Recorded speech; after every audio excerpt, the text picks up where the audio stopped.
আসসালামু আলাইকুম। হাবলু প্রোগ্রামারে আপনাকে স্বাগতম। আজকের এই ভিডিওতে আমরা বুটস্ট্র্যাপ 5 এর কম্পোনেন্ট অধ্যায়টা শুরু করব, যে অধ্যায়ের ভেতরে আমাদের সবথেকে গুরুত্বপূর্ণ ক্লাসেসগুলো আছে, যে ক্লাসগুলো ছাড়া আমরা কখনোই বুটস্ট্র্যাপ 5 দিয়ে একটা পরিপূর্ণ ওয়েবসাইট তৈরি করতে পারবো না। তাই আপনি যদি এই অধ্যায়টা মিস করেন তাহলে কখনোই আপনি একজন ফুল স্ট্যাক বা ফ্রন্টেন্ড ডেভেলপার হতে পারবেন না। তাই আজকের এই ভিডিও থেকে এর পরের ভিডিও থেকে আপনারা প্রত্যেকটা ভিডিও মনোযোগ দিয়ে দেখবেন। আর আজকের এই ভিডিওতে আমরা কথা বলবো আমাদের কম্পোনেন্টের ভিতরে অ্যাকর্ডিয়ন নিয়ে, যে জিনিসটা আমাদের ওয়েবসাইটে হর হামেশাই প্রয়োজন পড়ে। অ্যাকর্ডিয়ন জিনিসটা হচ্ছে এমন, আমরা যদি আমাদের ওয়েবসাইটে এমন একটা এফএকিউ কম্পোনেন্ট এরিয়া তৈরি করি তাহলে ওয়েবসাইটের লুকিংটা দেখতে অনেক বেশি প্রফেশনাল লাগে। তো চলুন দেখে আসি কিভাবে আমরা এমন একটি সুন্দর অ্যাকর্ডিয়ন ডিজাইন করতে পারি বুটস্ট্র্যাপ 5 ব্যবহার করে। This is Ishan from Hablu programmer.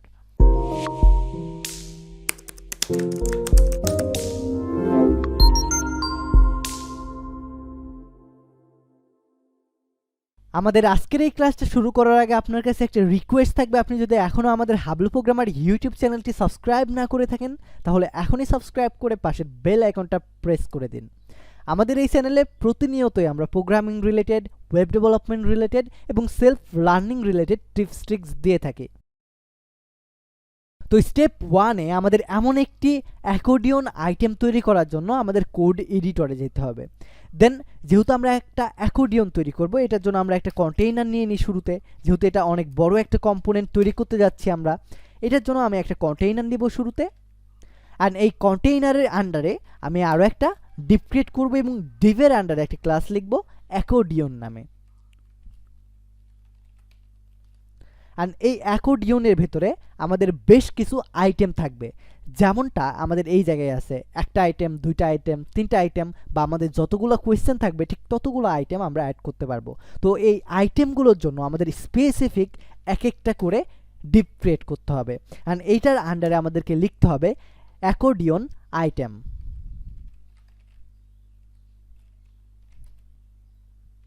এবং এই আইটেমের ভেতরে আমাদের বেশ কয়েকটা জিনিস থাকে। শুরুতে অ্যাকর্ডিয়ন আইটেমের ভিতরে থাকে অ্যাকর্ডিয়ন হেডার, বা আমরা যেটা দেখতে পাই সেটা, বা যেখানে ক্লিক করি সেই জিনিসটা।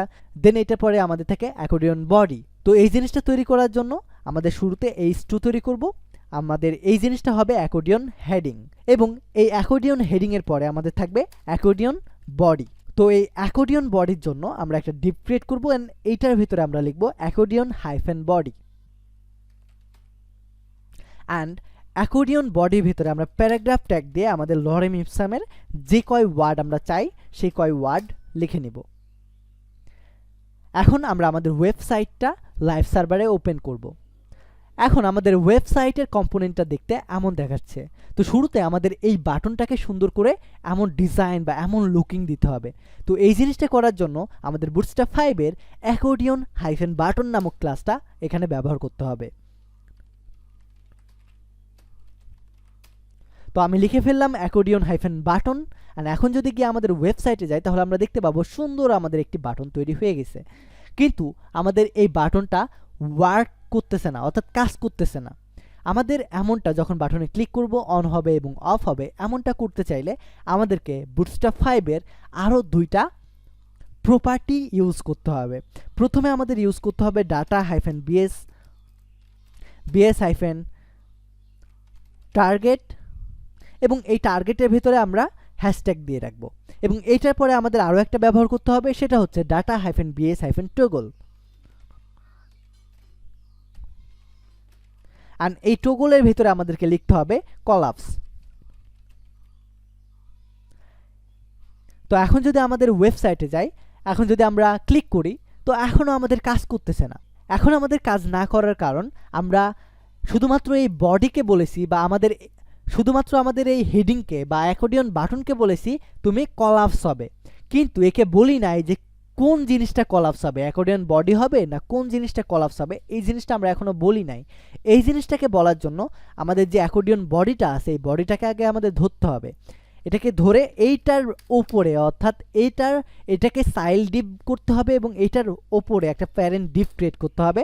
অ্যান্ড এখানে গিয়ে আমাদের একটা আইডি এবং আর একটা ক্লাস তৈরি করতে হবে। তো শুরুতে আমাদের আইডি তৈরি করতে হবে, এই আইডির ভিতরে আমরা যে জিনিসটা দিব সেই জিনিসটা সেম টু সেম কপি করে data-bs-target-এর ভিতরে হ্যাশট্যাগ দিয়ে আমাদের ব্যবহার করতে হবে। এই জিনিসটা ব্যবহার করার পরে আমাদের এই যে ক্লাসটা তৈরি করলাম এই ক্লাসের ভিতরে আমাদেরকে লিখে দিতে হবে accordion-collapse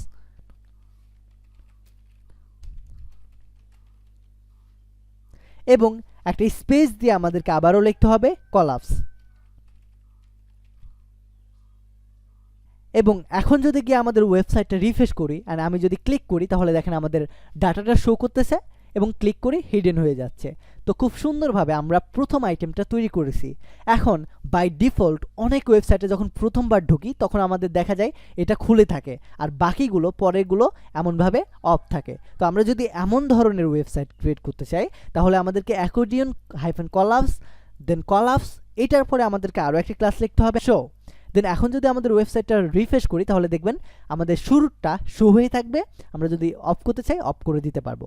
এর পরের যে আইটেমগুলো তৈরি করব সেগুলো নর্মালি অফ থাকবে, যখন আমরা ক্লিক করব তখন অন হবে। তো পরের আইটেমগুলো তৈরি করার জন্য আমি এইটার নিচে একটা আবারও নতুন করে আইটেম তৈরি করব। অ্যান্ড এই পুরোটাকে যেন সুন্দরভাবে দেখা যায় এবং বুঝতে পারি আমরা পরবর্তীতে এটার জন্য কমেন্ট করব। এইটা কমেন্ট করে এটাকে ইন্ট করে দেব এবং এইটার ভেতরে আমাদের অ্যাকর্ডিয়ন আইটেমটাকে রেখে দেব। অ্যান্ড অ্যাকর্ডিয়ন আইটেম 1 যেখানে ইন্ট হয়েছে সেখানে আমি আবারও একটা কমেন্ট করব, এই জায়গায় স্টার্ট দেব অ্যান্ড এই জায়গায় দিয়ে দিব আইটেম 2 অ্যান্ড এইটার পরে আমি সেমটাকে আবার কপি করব অ্যান্ড এখানে ইন্ট দেব। অ্যান্ড এইটার আন্ডারে আমি এখন আবারও সেমভাবে একটা ডিপ ক্রিয়েট করব অ্যান্ড এই জায়গায় আমরা সেম ক্লাসটাই ব্যবহার করব। এই জায়গায় যে ক্লাসটা ব্যবহার করছি অ্যাকর্ডিয়ন আইটেম সেম ক্লাসটা এখানেও ব্যবহার করব অ্যান্ড এইটার আন্ডারে যে জিনিসগুলো ব্যবহার করেছি সেম ক্লাসেসগুলো এখানে ব্যবহার করব। তো এখানে দেব এখন accordion-item। অ্যাকর্ডিয়ন আইটেমের আন্ডারে আমাদের থাকবে h2, এখানে আমাদের লিখতে হবে অ্যাকর্ডিয়ন বাটন এবং এটার পরে আমাদেরকে লিখতে হবে data-bs-target। টার্গেটের ভিতরে আপাতত আমরা ব্ল্যাঙ্ক দেব। দেন এইটার পরে আমাদেরকে আবারও লিখতে হবে data-bs-toggle অ্যান্ড এটার পরে আমাদেরকে দিতে হবে collapse এবং এই h2 এর ভিতরে আমাদেরকে দিতে হবে হেডিং 2 বা আপনি যেটা খুশি দিতে পারেন। দেন এইটার পরে আমাদেরকে আবারও লিখতে হবে accordion-body অ্যান্ড এই অ্যাকর্ডিয়ন বডির ভেতরে আমাদের যে জিনিসগুলো লিখতে চাই সেই জিনিসগুলো আমরা লিখে দিব। অ্যান্ড এই অ্যাকর্ডিয়ন বডি যেন আমাদের ওয়ার্কেবল হয় বা কাজ করে এই জিনিসটা করার জন্য আমাদেরকে আরও একটা প্যারেন্ট ডিপ ক্রিয়েট করতে হবে এই অ্যাকর্ডিয়ন বডির ওপরে বা ভেতরে। এটা অ্যাকর্ডিয়ন বডির উপরে বা অ্যাকর্ডিয়ন বডিকে আমাদের ভেতরে রাখতে হবে। অ্যান্ড এই ডিপের ভেতরে আমাদেরকে লিখতে হবে accordion-collapse অ্যান্ড এটার পরে আমাদের আবারও লিখতে হবে collapse। দেন আমাদের একটা আইডি ক্রিয়েট করতে হবে, এই জায়গায় আমরা আইটেম 1 না লিখে 2 লিখব অ্যান্ড আইটেম 2কে আমরা এই জায়গায় কপি করে দেব। এই সময় মনে রাখবেন এই সেম আইডিটা কিন্তু দুই জায়গায় ব্যবহার করতে পারবেন না, একটা আইটেমের জন্য স্পেসিফিক একটা আইডি তৈরি করতে হবে। এই জায়গায় আপনি আইটেম না দিয়ে অন্য যে কোনো কিছু দিতে পারেন, কিন্তু এই জায়গায় যে জিনিসটা দিবেন টার্গেটে গিয়েও সেম জিনিসটাই হুবহু দিতে হবে অ্যান্ড এটার আগে একটা হ্যাশট্যাগ দিতে হবে। দেন এইটার পরে এখন যদি গিয়ে আমি আমাদের ওয়েবসাইটটাকে রিফ্রেশ করি আর আমি যদি সে অন করি অফ করি আমাদের কাজ করতেছে, রিফ্রেশ করি কাজ করতেছে অ্যান্ড এই সেম জিনিসটা আমি আবারও কপি করব। কপি করে এখন এই জায়গায় গিয়ে আমাদের আইটেম 2 এর পরিবর্তে এখানে আইটেম 3 করে দেব অ্যান্ড আমাদের এই আইডির জায়গায়ও আইটেম 3 করে দেব। অ্যান্ড এখন যদি আমাদের ওয়েবসাইটে যাই তাহলে আমাদের 3টা হয়ে যাবে অ্যান্ড এই জায়গায় হেডিং 2 না দিয়ে 3 দিয়ে দেব। So heading 3।